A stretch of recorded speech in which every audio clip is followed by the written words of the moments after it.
John Hook's Newsmaker starts now.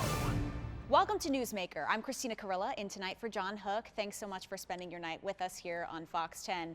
Later in the show, the hit musical Hamilton is in town, playing for a whole month in Tempe at ASU Gammage, and you'll get some behind-the-scenes details from the guy who plays Hamilton himself. The actor starring in that role will join us to share some secrets from the stage and more about the man who's on our $10 bill. But first, let's talk politics. The race for president is heating up, or should I say on fire, at this moment, at least after the debate, that's for sure. So let's debrief for a minute about that. What's your overall take? I mean, it's all the headlines are right now.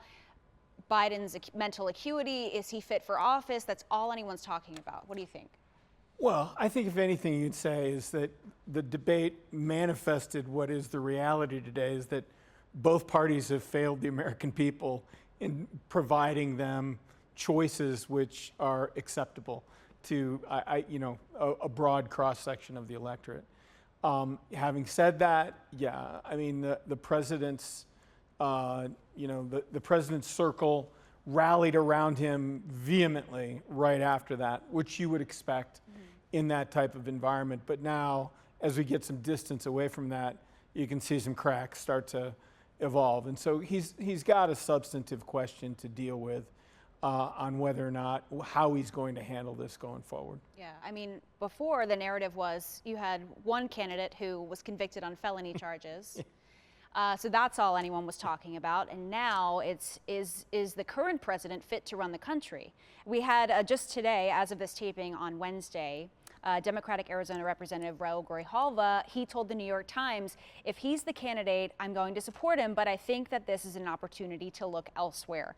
He said what he needs to do is shoulder the responsibility for keeping the seat, and part of that responsibility is to get out of this race. He's now the second Democrat in Congress to say something like this. Yeah, I don't disagree with him. I mean, there's very few things I would agree with Congressman Grijalva on. Yeah. I think I would agree with him on this, that, I think I saw the number today that 80% of the electorate thinks he's too old, that he's not capable of carrying on. Yes, he can run a re-election campaign. He has every right to do that. In fact, what we should acknowledge is it's up to him, right? It's only up to him at this point. We've gone through the primary. It's up to him and Jill on whether or not to make this decision. And so what Congressman Grijalva is saying is, do something in the best interests of the country. Do something in best interests of everybody. The question becomes then, what is that though? Because you have a convention in Chicago. The last Democratic convention in Chicago didn't go too well. That was 1968, which was a disaster for the party. And so as he would say, if Biden's going to do that, then what? How do we choreograph a convention that is least problematic and most productive for the Republican Party? And the only or Democratic Party, the only candidate that I could see meet that test would be the former First Lady, would be Michelle Obama. That would be a universally popular selection, and would be greeted in the convention hall with enthusiasm. And I think, she would say, one term. I'm going to do this to save our alliances globally. I'm going to do this to protect democracy. I'm going to do this to give the Democratic Party some room to breathe and create. And my job will be to cultivate that next leadership group that will be running in the next election. Because let's be clear, I'm not. Do I think that she's going to do that? I have no idea. Yeah. Do I think that could happen? Only if Joe Biden wants that to happen. Chuck, you're familiar with campaigns and how they run. So say that you're on the Biden campaign. What are you doing right now? I mean, after the debate, there was so much talk and so many questions about Mr. Biden and how he's functioning. But there was nothing from the president. For several days, we didn't hear from him. And the White House kept saying, it was a bad night. He had a cold, all of these things. Is that the right move, or how do you address the first thing they did was, they went out to the Waffle House that night, and Waffle House Joe showed up. He was great. And then the next day, he went to a rally, and he was great there. And he showed enthusiasm. He showed vigor in a rally setting, and that's been good. But as we get farther away from this, these concerns that are still resonating, and all of those Biden aides, they blanketed the country with phone calls. Shut up, stay disciplined. It's his decision, it's up to him. We're gonna fly the flag. You saw Kamala Harris do that on debate night. She did a great job of defending the president. Everybody has a bad night. You got that quote from Obama. Obama said, recollected on his really poor night against Romney. Everybody has a bad night.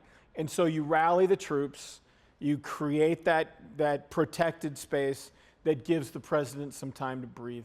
But I think we're now breathing. And I think you're gonna continue to hear this hue and cry until he definitively says, and probably until Chicago, probably until this convention happens. When we get to Chicago, if say they put someone else in before Chicago, I mean, is that even possible? And if so, how do you get a candidate ready for the convention that quick? Yeah. Well, back to my point. I mean, who do you pick that is universally embraced by the Democratic Party? I think she makes that, she cuts that grade. The others don't. The Governor Whitmer of Michigan, very competent female governor, but people don't know her around the country. The governor of Pennsylvania, very competent governor in a swing state that you need to have, that could be that. But again, so it's a matter of awareness on that broad level scale, because you're taking this person from the school zone, the 15-mile-an-hour school zone, and putting them on the interstate and saying, okay, go 75 and cruise. And that's a really challenging thing for somebody to do who hasn't been around it. Again, Michelle Obama's been around it. And Governor Whitmer has come out and said, my name's been tossed around. I 100% back Joe Biden. Yeah. I mean, is that just talk, or you think she's... That's loyal party talk. Yeah. That's what happens. That's what they're asking her to do for the time being, until President Biden makes it absolutely, and I don't think a lot of the public's gonna believe that until Chicago actually happens. Let's talk about the Arizona primary, because that's coming up on July 30th.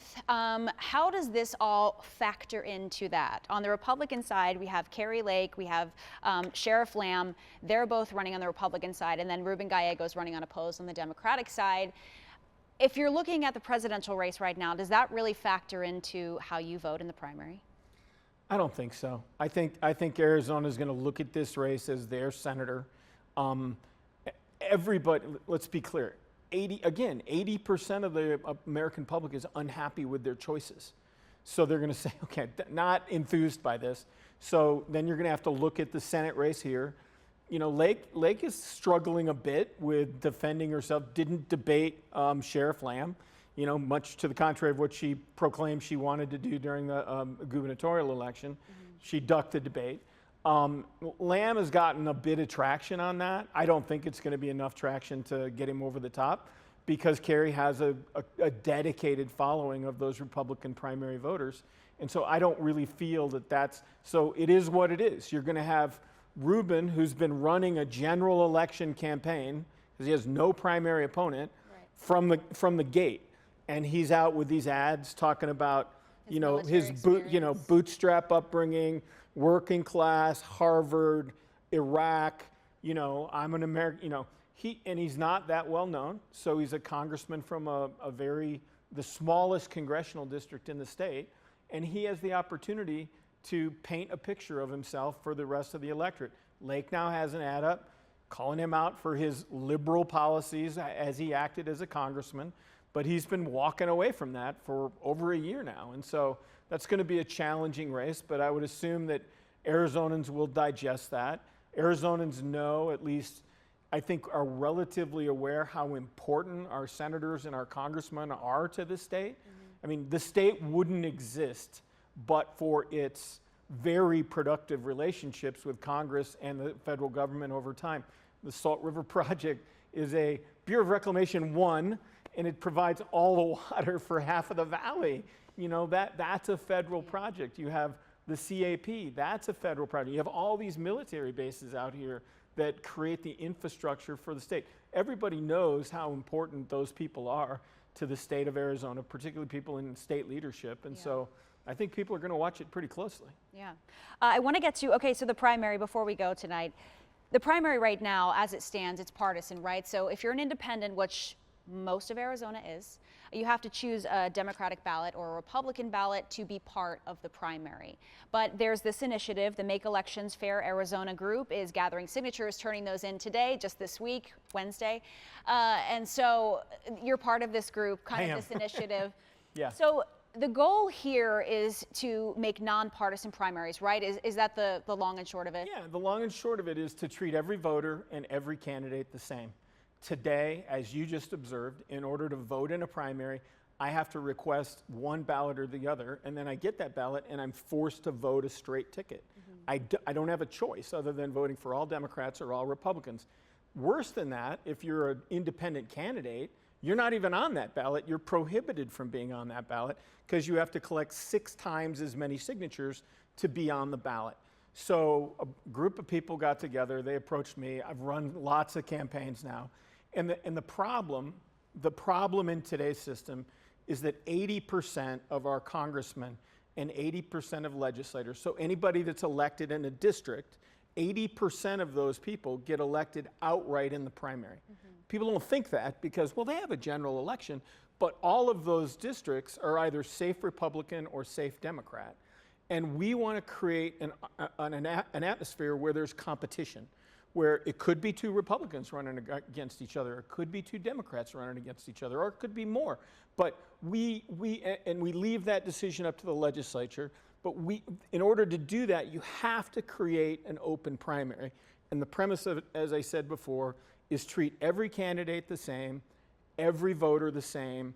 Yeah. Don't give anybody a 100-acre, a 50-yard lead in a 100-acre foot or 100-yard foot race. Some of the opposition has been that, if you're a Democrat, you vote for a Republican, a weak Republican, so that your candidate can beat them out in the general election. That's been the... Right, but that's not going to happen in Arizona. That's really a good criticism of California. But what you have to know about California is 50% of the electorate in California is a Democrat. A Democrat's going to win a statewide seat in Arizona. In Arizona, our electorate is a third, a third, and a third. And so it's a supremely competitive electorate. And so, in order to win a statewide election in Arizona, you have to win unaffiliated voters. If you just win partisan voters on one side or the other, you cannot win. That's why Trump won in 16. That's why Sinema won in 18. That's why Biden and Kelly won in 20. And that's why Kelly and all the Democrats won in 22, was because they recruited a majority of unaffiliated candidates to vote for them. So they represent a majority of the electorate that way. We want to make sure that exists on all levels, on all forms of, we think it makes government better when a representative is accountable to a majority of the electorate. Well, signatures were due this week. I know you guys turned those in, so that will be certified, and if they're there, that will be on the ballot in November. Yes. So we'll see what happens. We'll see what voters decide. Okay, Chuck Coughlin with us tonight. Chuck, thank you so much. We're back with Newsmaker after this.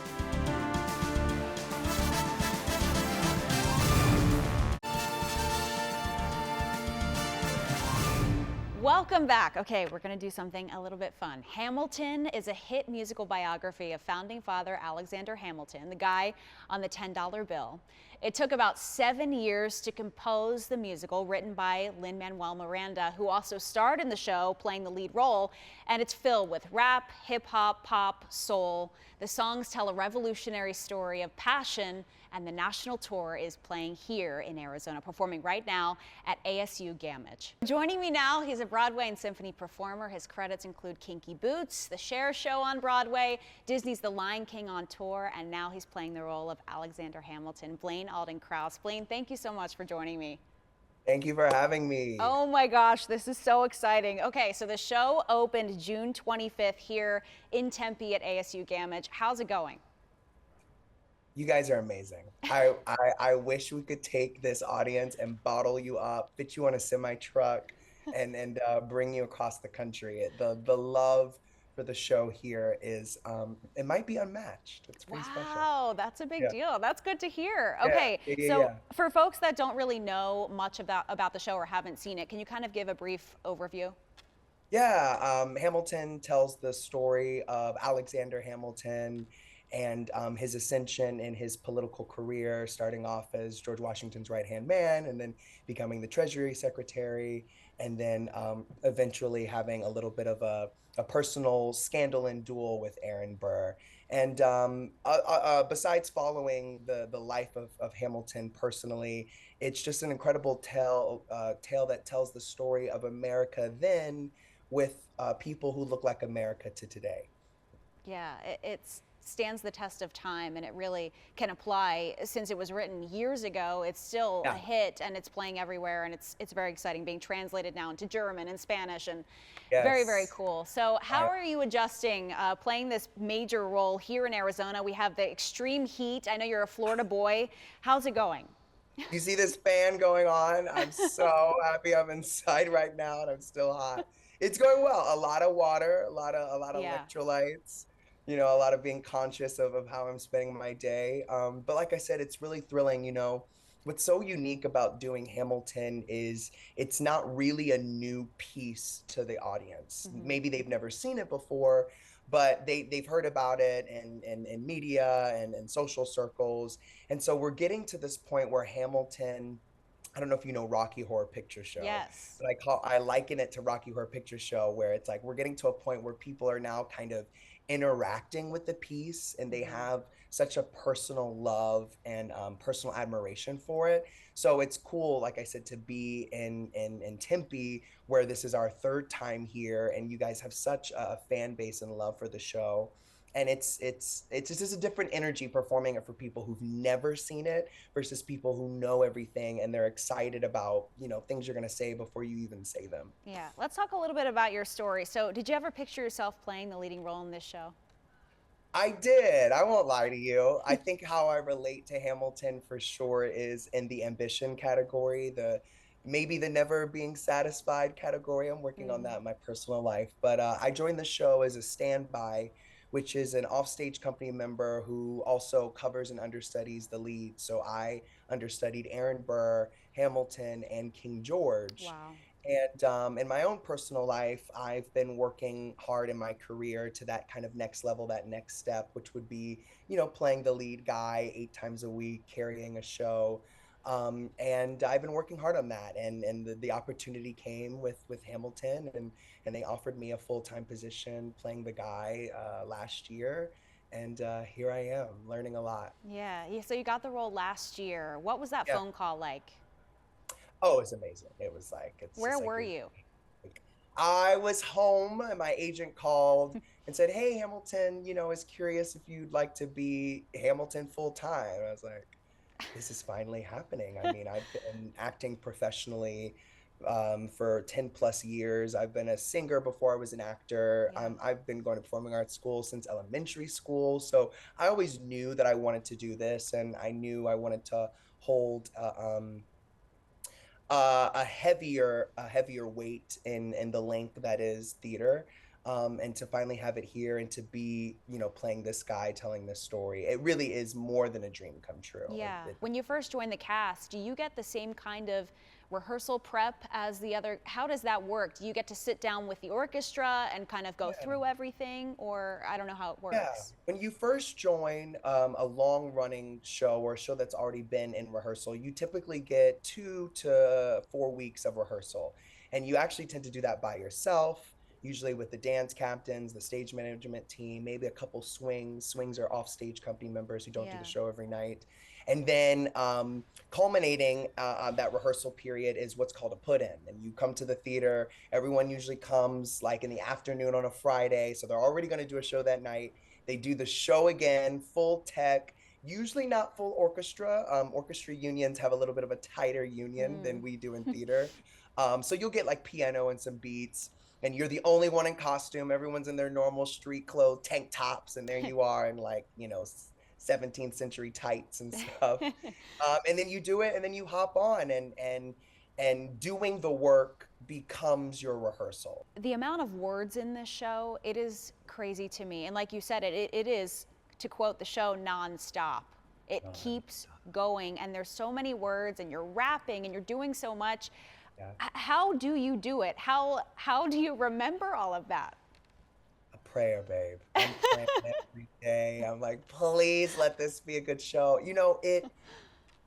Um, some people liken Lin-Manuel, our creator and writer, to Shakespeare, and I think there's definitely a debate for that to be had, but there's no doubt that he deserves to be in a conversation with the incredible Shakespeare. And, Hamilton, and specifically Hamilton, the character, he says the most words ever said by any actor on stage. Hamilton, the musical, has the most words said by any show, play, musical, on stage. So it can be a bit of a challenge. And, what makes live theater exciting is that it is live and that it is happening in the moment, and that any little direction of the wind or hearing a baby cry, or, who's on with you that day or who's out with you, who's sick from the job, those things can affect the show in great ways. The stage moves, which always is an interesting element, but this one in particular, it's the center of the stage, and there are different moving parts that go in different directions. I can imagine that's really difficult for the actors who are doing choreography on it as it's moving, but also for the folks that have to make it move in the right direction. I'm sure they feel a lot of pressure to make that happen, right? Yeah, we have 2 turntables. We have a gigantic outer turntable, and then we have one in the center of that. And both of those tables can move the same direction. They can move opposite directions. They can move at different speeds, and they do. It's, if I could give you an example, it's kind of like when you're in the airport and you hop on those sidewalk kind of moving things. Very similar to that. Like, it's not going too crazy fast, but when you hop off them, you kind of have to, like, your equilibrium, you're like, oh, okay, and we're walking again. When you first hop on the turntables, that's exactly what it feels like. I want to ask about breaking the fourth wall, because it does happen a few times in the show, and that is really interesting to me. It's not often you go see a show and that is occurring in multiple times. There's one point in the show where the conductor is included. Was that something that your director specifically came up with, or how did that come about?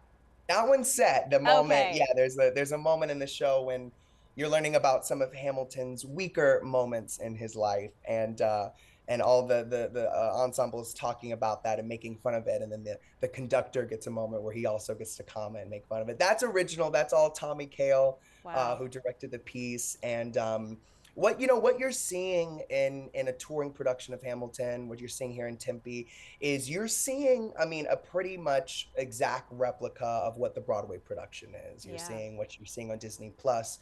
What's exciting, what's special about Hamilton that's even different from other big musicals I did, Lion King, say a Wicked, because the show is so popular, because there is such a rawness to the characters, and because we want people to really feel like, again, this is a story that is relatable for today's times, is there is a lot of wiggle room where we can be ourselves, where we can have little ad lib additions, not lyrically, but physically in the blocking and the choreo, that makes the show feel very raw and now, and not feel like something like, oh, this premiered in 2015 and it's never changed and they're only giving me the non-oiled version, right?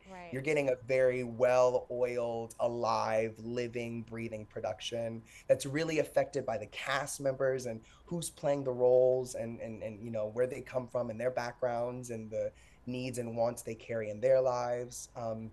So it's really exciting, and there's a lot of Easter eggs like that in this show, where you're kind of like, oh, I didn't know that was happening. Things you couldn't see on Disney Plus, right? Because of camera angle. It is different from that for sure. It's really exciting, and I'm really happy for you, Blaine. Congratulations, and thank you. Very exciting, and best of luck to you in the future as well. Blaine Alden Krauss for us tonight. Blaine, thank you.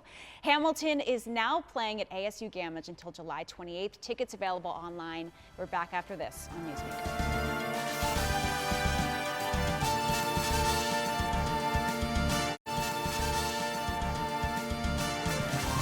Thanks so much for watching Newsmaker. I'm Christina Carilla. John Hook will be back next week. And for more episodes, check our website, fox10phoenix.com. Have a great night.